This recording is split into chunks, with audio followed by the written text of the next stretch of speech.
สวัสดีครับท่านผู้ชมมื้อนี้ผู้ค้าปลาทองคำปลาส้มมาบริเวณหลังถ้ำภูบ้านม่วงคำตำบลนาตาลนะพี่น้องนี่คือภาพบรรยากาศนาโศกนาสู้ได้นาโศกนาสู้บ้านม่วงคำตำบลนาตาลอำเภอเตางอยนี่ก็ทางภูเขาพุ่งกระทางไปผู้ใดทางไปบ้านโคกลางหรือว่าไปบัวขาวเลยพี่น้องไปทางบัวขาวผู้ใดโคกลางบัวขาวทางภูนี่ก็เป็นภูบักเงี้ยวได้ซึ่งหน้านี่จะเป็นสะพานสลิงได้สะพานสลิงที่ผู้ค้าไปขึ้นเนาะ ขึ้นไปข้ามไปพุ่นละทางน้ำพุงบ้านตะโงยบ้านม่วงคำตะบนตาเนี่ยไปพุ่งบางเงี้ยพี่น้องว่าพิษพิษ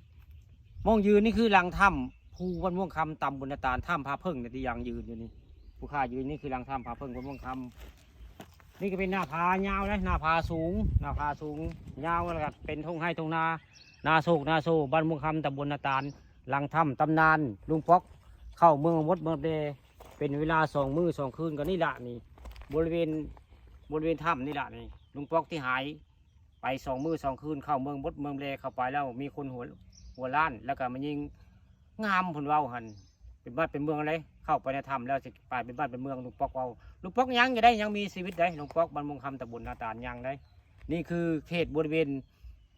อันเมืองรถเมืองเลพาเพิ่งบ้านมงคำตำบลนาตาลและพี่น้องมองนี้นี่คือด้านหน้าของวัดผาพึ่งบ้านม่วงคำมงยืนมงไว้มงยืนมงว่าวนี่คืออันนี้คือหลังถ้ำผาพึ่งบ้านม่วงคำตำบลนาตาลอำเภอเตางอยแหละนี่ถ้ำใหญ่ได้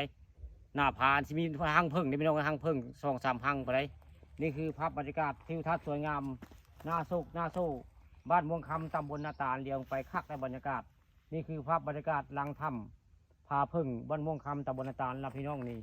นี่คือภาพบรรยากาศตอนเช้ามื้อนี้ไปแต่งานแห่ฮั่นไงนี่เนาะเมื่อวานนี้ไปงานแห่บุญกฐินบ้านโนนเจริญได้มื้อนี้กับภาพบรรยากาศพาเพิ่งภูเขาไม้เบิ่งไม้ชมอะไรครับบุคคาก็คือจุติการถ่ายทำพอไว้พอสำนีพี่น้อง